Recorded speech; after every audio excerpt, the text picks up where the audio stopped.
My name is Dr. Dick Walker. Welcome to my Saturday morning Redox for Medical Professionals webinar.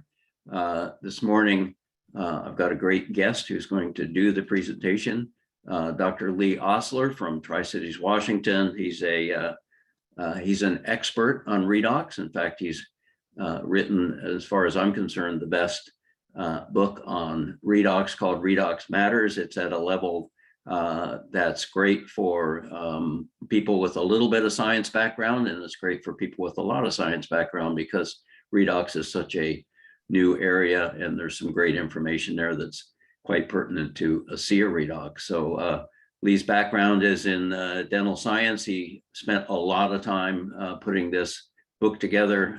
I was a minor participant in reviewing some of the rough drafts and that sort of thing, but Lee's done a bang up job. If you haven't gotten that book, it's a great reference. It's not necessarily something that you sit down by the fireplace and read for entertainment, but if you want to know about Redox in a really science practical sort of matter, it's a great resource. So Lee, welcome to Redox for healthcare professionals. And I'm going to turn it over to you because I know you've got a lot of material that you'd like to cover. Thank you, Dr. Dick. It's my pleasure to be a part of the Redox for Health Professionals, or Redox for Docs, as it's sometimes called. And it's my pleasure to be here. I'm going to start my screen now, and we've got a rather formal presentation to present today. Redox for Docs, this is going to be about the science of redox signaling. We call it in the book, awakening the inner doctor with this redox science and cellular communication. The audience for today is physicians, dentists, naturopaths, chiropractors, nutritionists, basically all health professionals, but also their patients, their clients, and those interested in cellular general health. This is the context of the book, Redox Matters. I put it together because I was being asked by a lot of physicians and dentists and other health professionals to show them the science. And that was kind of a hard thing to accomplish because there's a lack of science, at least the kind that they want to see in terms of random controlled trials and so forth. And if you want more information on the whys of that and kind of the background of that, there is material available. And anybody who's familiar with this company, the company is ASEA, or the beginning science of redox signaling molecules, can share that with you and explain why this is in the niche that it's in. And so that's where this came from, and that will be the nature of our discussion today. Is we want to get down to the very bottom of the redox triangle, if you will, and talk about the foundational issues of what the redox science really is.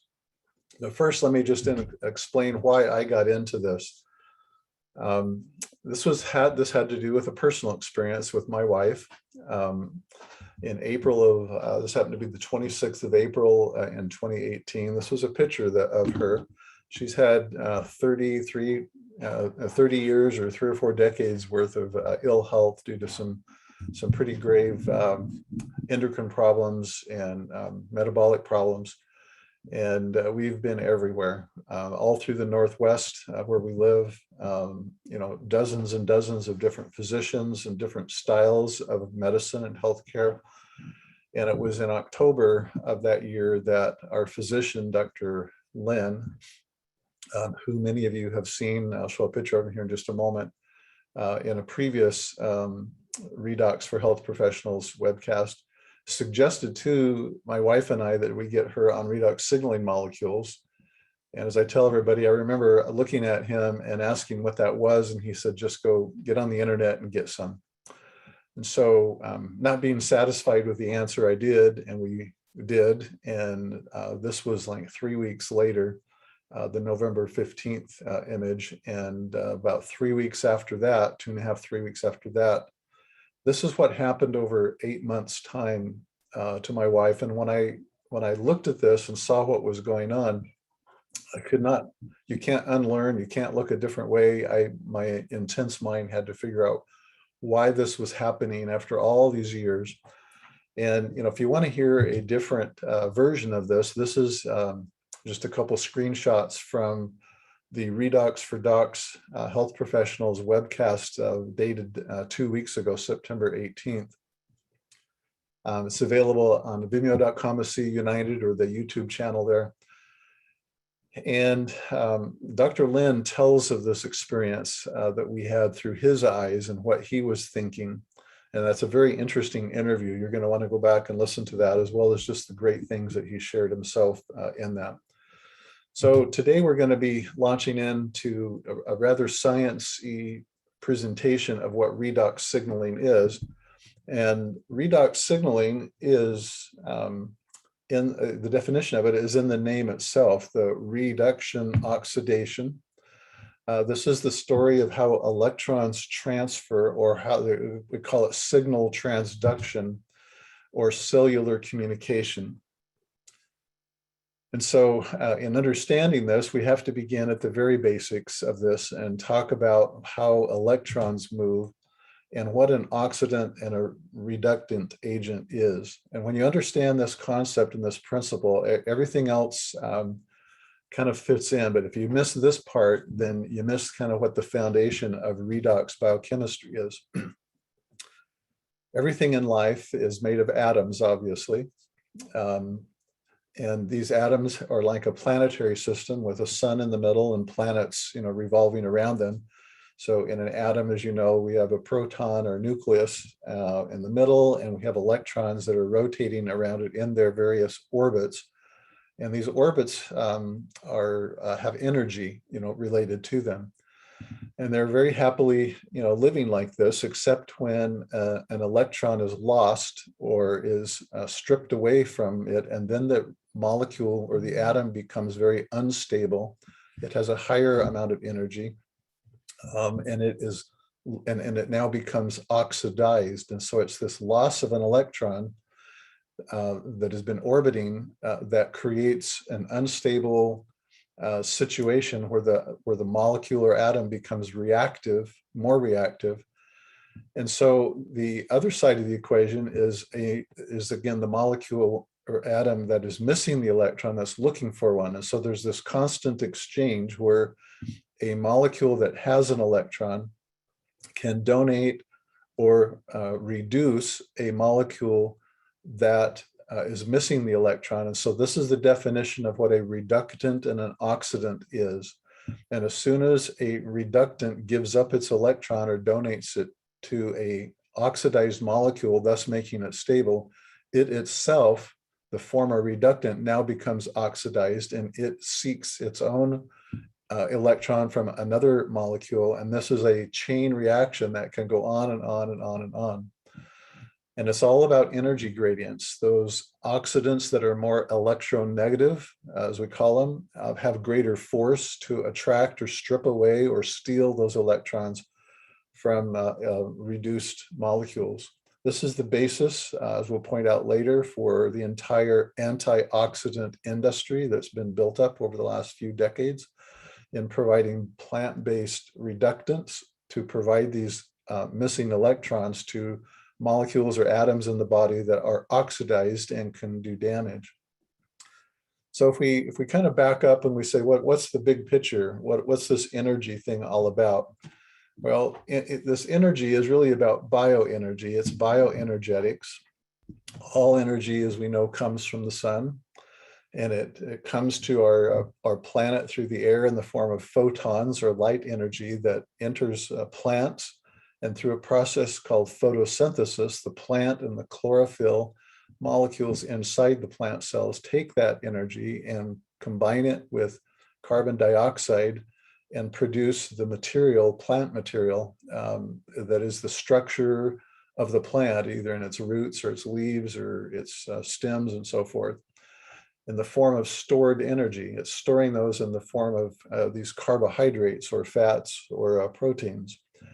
We then, mammals and humans, come along and we eat the plant, and this stored energy becomes available as fuel to be burned in our bodies in the form of either glycolysis or fatty acid metabolism, and they become these what we call Krebs intermediates and enter a Krebs cycle, combining with oxygen to perform a process of extracting energy out of that fuel or food source in a process called cellular respiration, which all occurs in the mitochondria.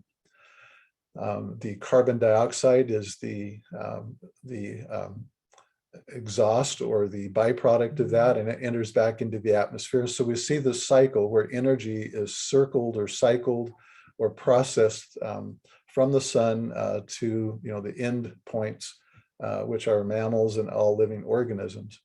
If we dive into the mitochondria and look at that a little more closely, again, you can see these three fuel sources, energy sources of glucose or carbohydrates, free fatty acids, and amino acids and proteins. As you know, in Krebs cycle, the glucose is converted into pyruvate, which is then converted into acetyl-CoA.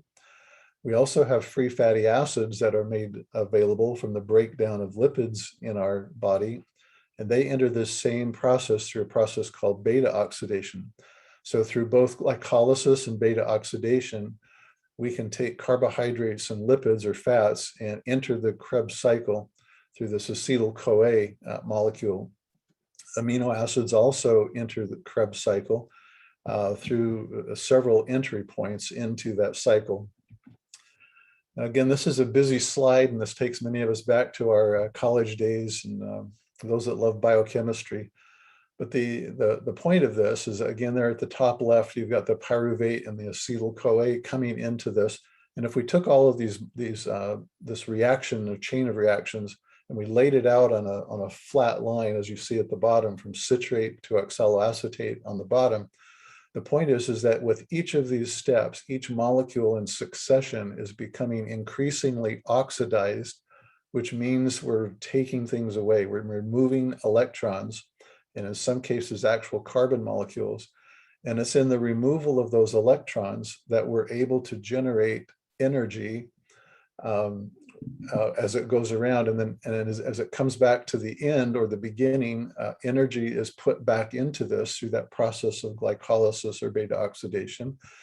And it reforms the beginning molecule of citrate, which then starts this cycle all over again, and it goes over and over and over. And that's the basis of all energy that we have in our bodies. And that's how we harvest or take this fuel and make it available to us so that we can live and breathe and have our heart pump and so forth. So in this process of stripping these molecules away, we have these electron carriers called NADH and FADH2. Those are oxidized molecules to begin with, and they take the electrons away from the Krebs cycle intermediates and themselves become reduced. And now with those electrons available, they go through a cascade of reactions called the electron transport chain, which happens inside the mitochondria. And in each one of those steps, kind of think of it as a cascading waterfall. At each one of those, there is a removal of energy. The delta energy is removed, forming the ATP molecule, with oxygen at the very bottom, becoming the electron acceptor, because it is the most electronegative element, and it has this pole attracting these electrons down this cascading gradient, where the oxygen, which is oxidized, becomes reduced, and the byproduct of that is water. So that's an important slide, even though it's kind of a busy one, but this is the essence of life right here. And it's in this process, the other part of this process, because this describes glucose or carbohydrates and fatty acids, but the other part is the protein side of it. And we have several entry points in this cycle for amino acids to enter, and them also becoming a source of energy. So back to this oxygen. When oxygen receives these electrons, not 100% of the oxygen molecules are reduced. There's always about a 2 or 3%, there's a range there of 1 to 5, but 2 or 3% of the oxygen molecules are not reduced, and they remain energetic, or we call them free radicals. So in addition to the metabolic or the Krebs cycle source for oxidized molecules, there's also oxidation that occurs as a consequence of toxins and what our environment is doing to us in the form of radiation or herbicides or pesticides and so forth. And those have an impact in the we call it complex 1. There's 5 complexes here that are going on in these reactions. And this is also producing oxidation, but it's also, in the consequence, it's reducing the ATP energy that is created. If we dive into the biochemistry of what these molecules are happening, the O2 or superoxide molecule that you'll see there in the red square is the electrophile, meaning that it is an electron-loving thing because it is an oxidant and it's looking for electrons. That becomes the prime player in this oxidation sequela. And if you can see on this reaction that the oxidized superoxide is in combination with peroxynitrate. When it combines with nitric oxide, it becomes super dihydrogen dioxide. Superoxide dismutase can catalyze it to hydrogen peroxide. And if we lack the glutathione there to the right, then it's shunted to become a hydroxyl reactant. So these are the oxidants, or the basic oxidants in this equation. The reductants are found in the superoxide dismutase and in the glutathione and the catalase that move these away from the superoxide and the hydrogen peroxide, forming water. But they also all have a signaling function. And so for decades, we've assumed that all of these free radicals or oxidants are bad. We've taken plant-based exogenous antioxidants to try and donate the reductant electrons to stabilize them. But we find now that they also have important signaling functions. And there's quite a class or a host of what we call cellular signaling messengers. We're just mostly focused here on those in the red dashed box here, the superoxide, hydrogen peroxide, hypochlorous, and nitric oxide. But we have to recognize these are just a small number of a broad class of signaling messengers that include transcription factors that we'll talk about in a moment. Also cytokines, chemokines, hormones, neurotransmitters, as well as charged metal ions. And so you'll hear, some people will comment that, well, you're missing the boat, and you're not talking about, metal ions, the calcium that have to do with channel blockers and so forth. Well, yes, that's true. There's a broad class of signaling messengers, but the really base of this are those that happen from this Krebs cycle and from the intermediates that are there. So with this basic, cellular biology about signaling messengers in place, it leads us to ask what I call the redox questions, and that is, how does a cell know it's under stress?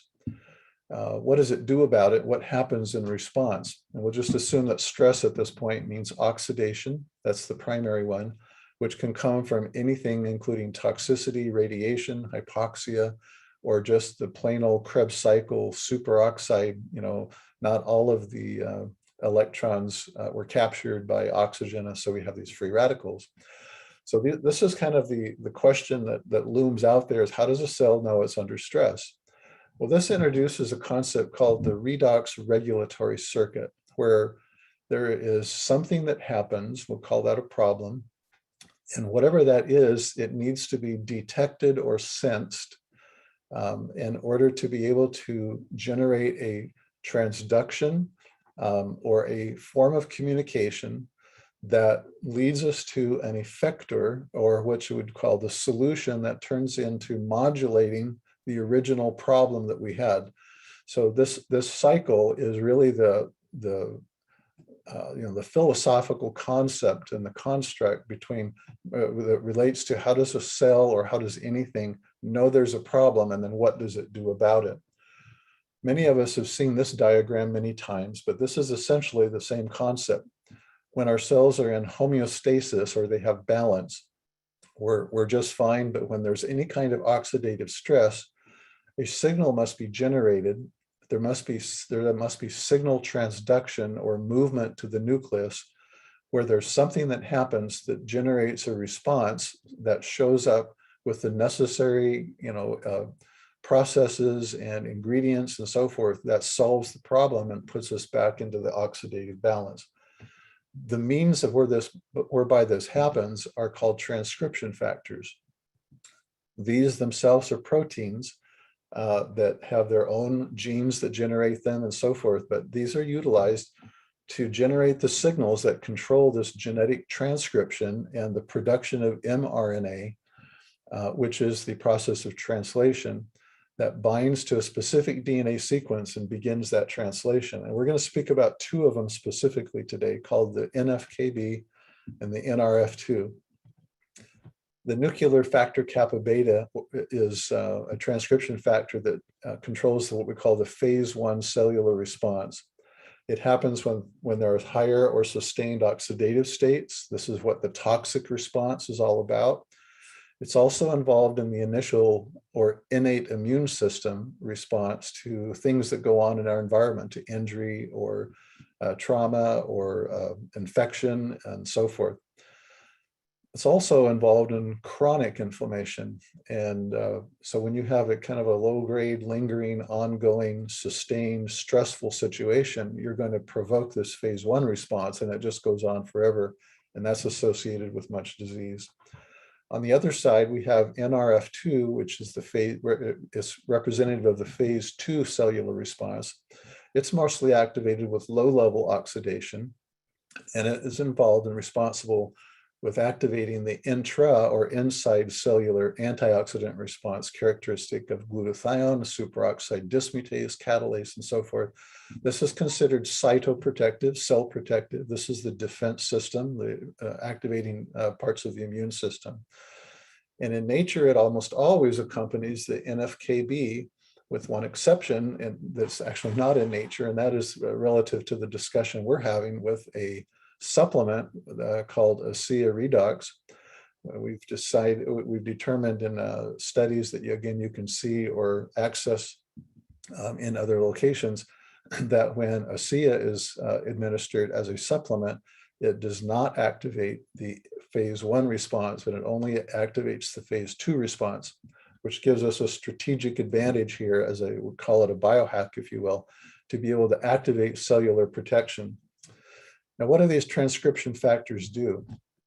And what they do is they translocate or move, they migrate to the nucleus, where they complex or bind onto the promoter regions of their specific mated genes, the DNA there, in locations that are called response elements. For the NRF2, we call those antioxidant response element. They've been renamed into electrophile response element. Those are synonymous and mean the same thing. And once that happens, then it can begin this mRNA process of translation. And so we see this kind of sequencing here, where we have the promoter region, which is activated, and it initiates this RNA translation in the ribosomes, where the mRNA is become active, and it translates, creating the amino acid chain of protein that then goes through post-translational modification as a protein that is folded because of the various charges on it. Again, those electrons that are in the respective molecules. Interestingly, these proteins can become disfigured because of oxidation. So when they lose an electron, it changes the charges in the protein molecule, and their shape will change, which means that their functional utility will change. That becomes pertinent as we start to look at, again, this process. This is a big picture process of this transcription and this translation process. You'll see on this, and I'll break this down a little more here in the future, or in the next slide, when there's a homeostasis situation or status there on the left, and this is showing NRF2, it is in conjunction with the keep1 molecule. And so this keep1 molecule becomes the molecule that binds with NRF2 to keep it stable. This is I would call it a dimer. So these two proteins are held together in normal homeostasis thing. The keep one molecule is rich with a thiol or sulfur containing thing called cysteine. And these cysteine residues, there's 27 of them on the keep one molecule, are very sensitive to oxidation. But when there's homeostasis, meaning no oxidation, these molecules last for about 20 minutes, then they degrade and they reform, and this is just continual turnover. In a state, however, of oxidation, when we have oxidants coming into the situation, producing more oxidation, they interact with these sensitive cysteine residues on the keep one molecule that changes their shape and thus releases the NRF2 molecule so that it can move or translocate to the nucleus, where it binds with that response element, the antioxidant response element, and it initiates that process of translation, doing mRNA production of these proteins that are the end result of this. This is the definition of gene expression. When this happens like this, when this NRF2 translocates and does this to the gene, this is called gene expression. We've activated NRF2 to have a pathway gene expression that produces an end result, or the effector that gives us the solution to our problem. If we jump over to the other side and look at the NFKB, the nuclear factor kappa beta, the same process is involved here. That molecule is held in check by a kinase inhibitor.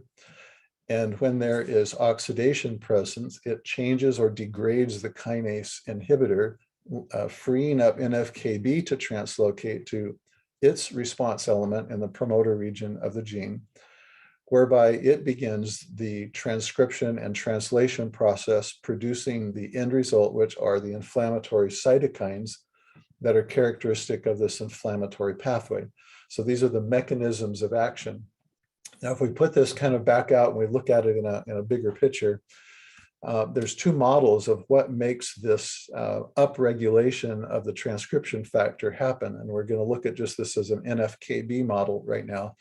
In this example, when there is a bacteria present, we see this in periodontal disease in the mouth. We see it in gut dysbiosis when you have bacteria, bad bacteria taking over in the gut. These and the endotoxins, or the lipopolysaccharides on the bacteria, they become the ligand that attract to a receptor called the toll-like receptor on the host cells that initiates this oxidation.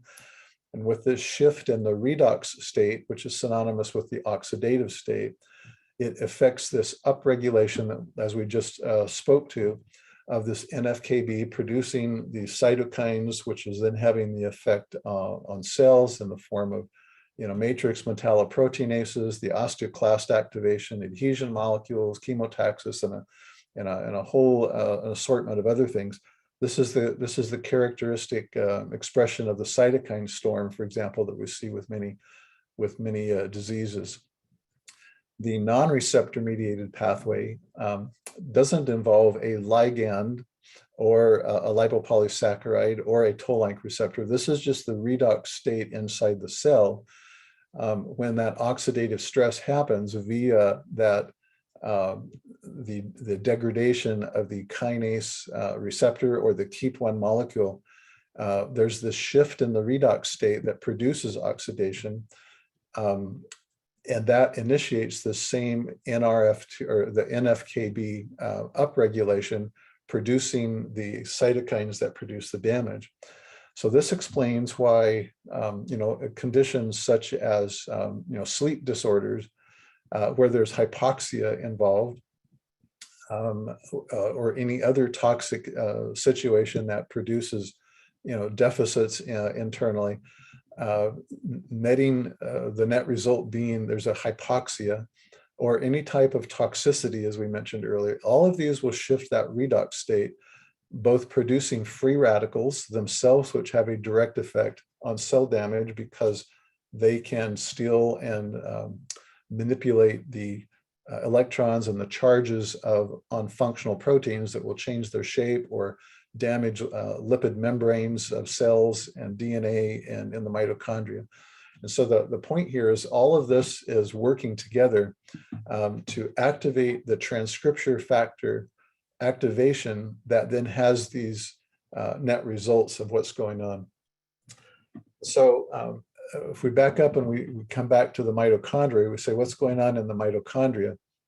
Well, as you may have picked up, the phase 1 and the phase 2 is dependent on the concentration or the degree of oxidation there.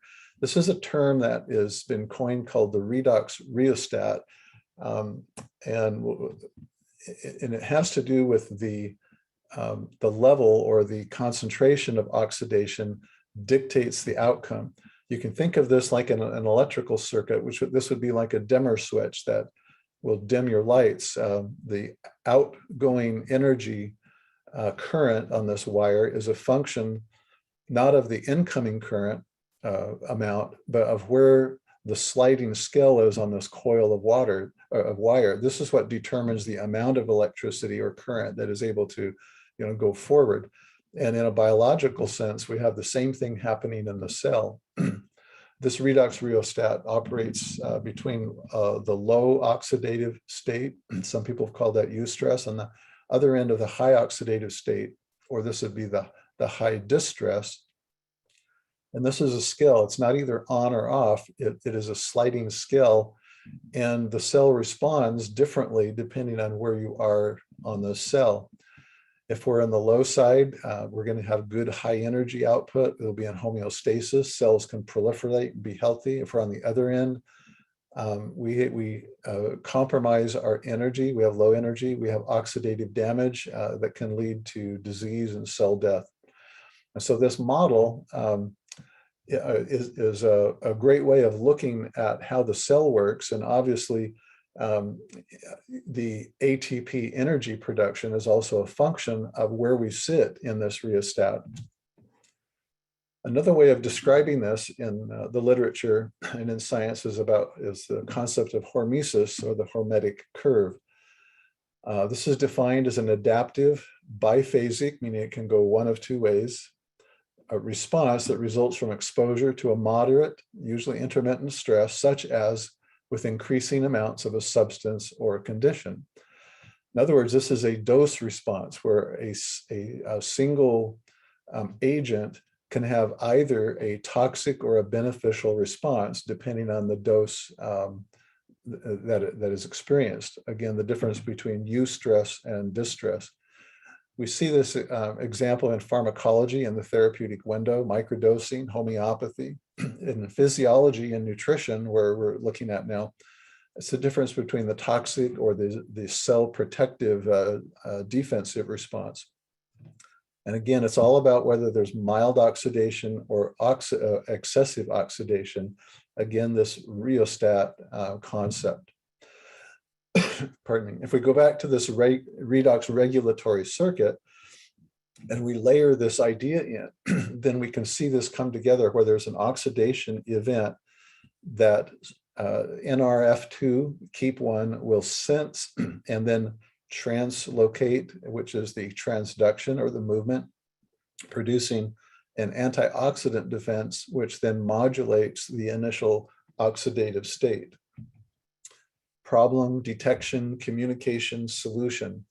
Layering that over our slide earlier, we see this concept of where the mitochondria is producing these reactive oxygen signals.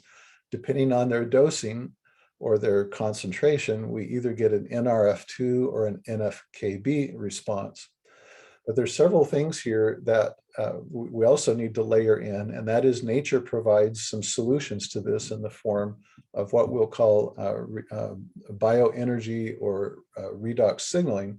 And that has to do with anything that is nutritive, exercise, improved sleep, and so forth. These all have an effect on this equation because they enhance the mitochondrial production of reactive oxygen species, a subset of which are these redox signaling molecules that can come in and do this signaling based on their concentration. The unique thing here is that we can now introduce into this conversation, into this equation, a mild oxidative force or agent that particularly specifically targets the NRF2 transcription factor and the KEAP1 molecule, allowing for this phase 2 response selectively, to occur. We can call this or talk to this in the terms of a redox lifestyle that moves or balances this to the left. Again, expanding on this, it's important to remember or to learn that there's a lot of things in nature, as well as applied therapies, that will help us manipulate this formula or this sequence of events where the mitochondria become stimulated through anything that makes them more efficient or biogenic, meaning we're making more of them, the net result of which meaning that we're creating more reactive molecules that form these redox signaling molecules that then activate the transcription factors that then produce the end result, which helps to restore us to health. As I've listed here on the screen, you can see everything from ozone to exercise, magnetic, pulsed electromagnetic fields, hydrogen peroxide, both hot and cold lasers, low-level light therapies, vitamins, herbs, vitamin D, photobiotonic or photobiostimulation. All of these have an effect on health. If you ever wondered, well, it's like why do all of these things that you see, marketed, advertised, things that we can do, why do they make us healthy? Some may be better than others, but they all help move the needle in the direction of improved health. And the question is why? And this is the answer. Because they all have a positive effect on mitochondrial efficiency, either through more mitochondria or less oxidation and better utilization of that energy, which net results in the creation of more redox signaling molecules natively. This is already going on inside our bodies, trillions of times a second, just in the utilization of the Krebs cycle happening and normal living happening.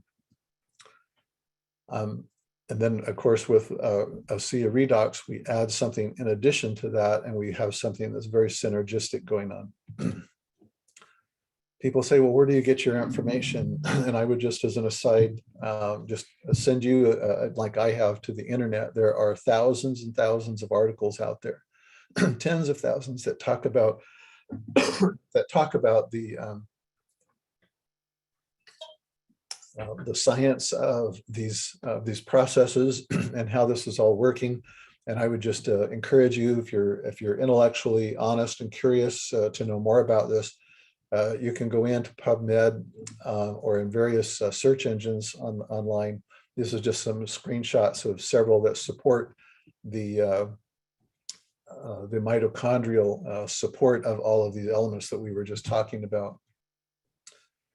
I want to illustrate with this whole process with pulling out of something I know very well about, and that's periodontal disease in the mouth. Out of this article, and this was written back in 2007, so this has been around just a little while. But even back then, we were seeing this concept of this redox rheostat, or this hormetic curve, hormesis concept, illustrated in the presentation of periodontal disease. Remember that periodontal disease is dealing with bacteria that have those lipopolysaccharide endotoxins that have that ligand specific effect on the cell.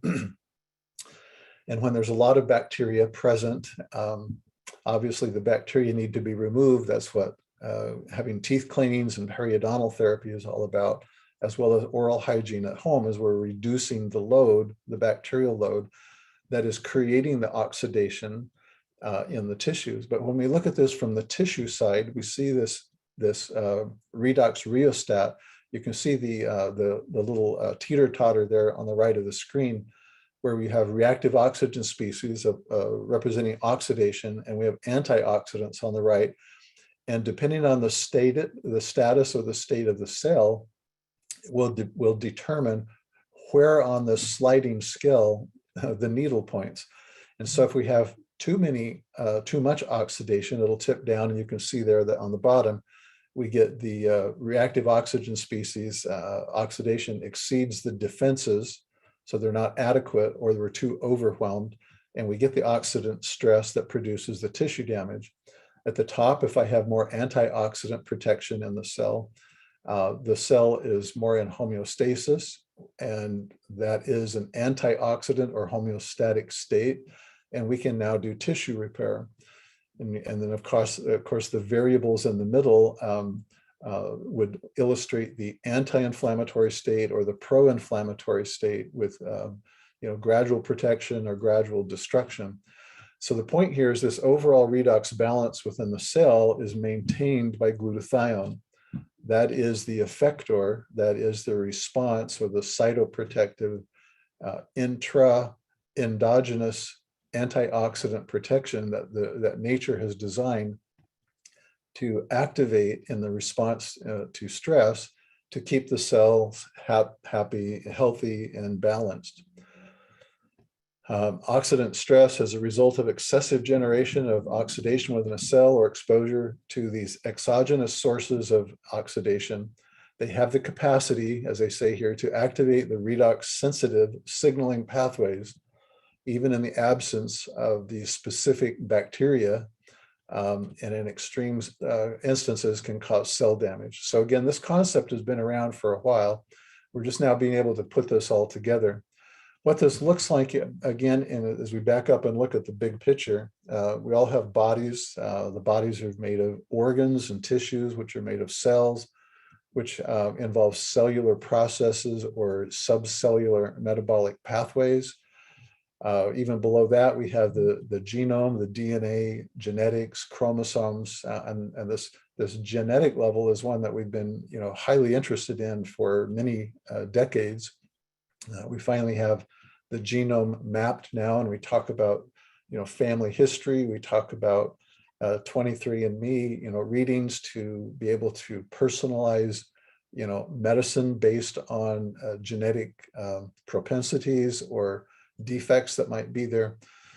But the layer that's now below that is called epigenetics, and epigenetics is talking about the overlay or the influence upon the genetic layer. It's like what's going on at that subgenetic level, at the transcriptome level, that is influencing how our genes express good or bad. This introduces a concept called omics. We call it genomics and so forth. And this is about the different areas of the science. At the top, you see the metabolome. These metabolomes are the things that you can measure. The sugars, the nucleotides, the amino acids and proteins, the lipids. We have all these anytime you have blood drawn, very commonly you're measuring your blood sugar and your lipid profiles and so forth. That's the metabolome. Pardon me. Below that is the proteins or the proteome, and below that is what's happening at the RNA, which is the transcriptome. That's where the proteins come from, which is dictated by the DNA, which is the genome. You'll see on the left the phenotype top and the genotype at the bottom. We can't see the genotype. That's just your genetic coding. The phenotype is how the genes express. It's what you can visualize, see, you can test, you can measure, you can get lab values and so forth. And so we know a lot more about the phenotype than what's hidden down inside our genes. But the layer now that's coming in, as we talked about, is this epigenetic layer that's involved with the redox signaling. And this is called the redoxome.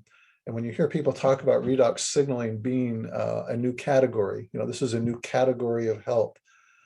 This slide explains why that's the case, is because redox signaling is the undergirding activity or action or influence on everything else. And if you can get to the redoxome level and manipulate it and you can do that through diet, you can do that through exercise, you can do that through controlling your macronutrient, dinner plates of how much carbohydrates, proteins, and fats are on your plate, your frequency of eating, the amount of exercise you do. All of those things are epigenetic in their influence on mitochondria, which affects how much redox signaling is occurring, which determines how much cell protective immune system positive defense is going on in your body.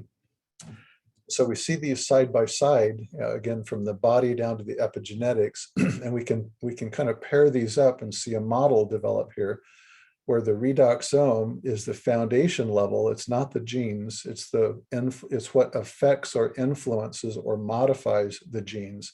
Just because I might have a specific gene in my body that would predict or foretell, having cells go renegade or rogue on me and quickly start multiplying and dividing.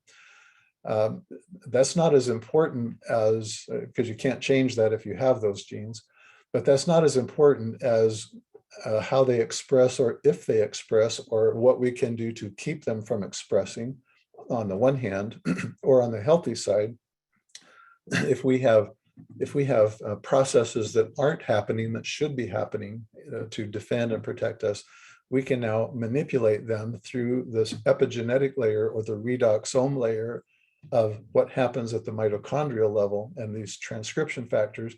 We now have power and influence over there to affect a different outcome.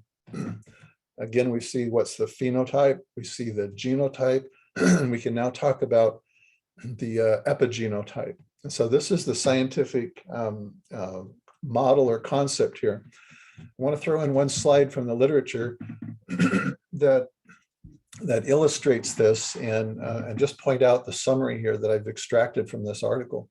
The endogenous signaling molecules of the system, that means those that are inside, those are not exogenous, meaning we're not talking about plant-based antioxidants. We're talking about what the cell itself makes. They are mimicked by a wide range of chemicals and xenobiotics, that means foreign substances, that activate the system either by generating hydrogen peroxide via redox cycling, you see where it established that here, or simply by their ability to alkylate the thiols. Remember those thiols, those were the cysteine residues on the keep1 molecule that when they disfigure through this alkylation process, it frees up the NRF2 protein to translocate to the nucleus.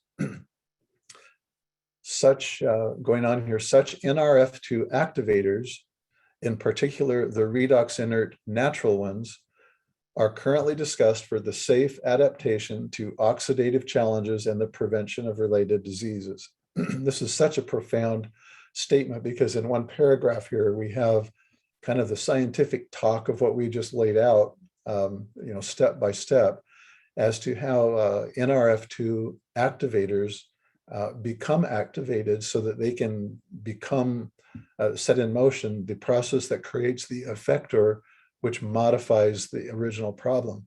The modification going on here of the NFKB, inflammatory, or the NRF2 antioxidant system has for long been and still is an attractive clinical perspective, in particular for the treatment of inflammatory diseases and the prevention of disease.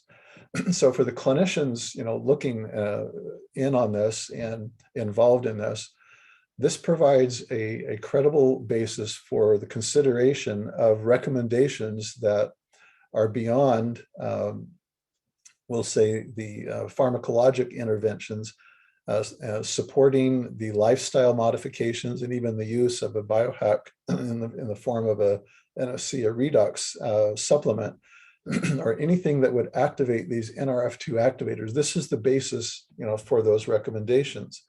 The net effect here is I've got this expression in the Redox Matters book of activating the inner doctor. If you want to activate the inner doctor, what we just outlined in this presentation is the mechanism of action that credibilizes the entire redox signaling and mitochondrial activation pathways.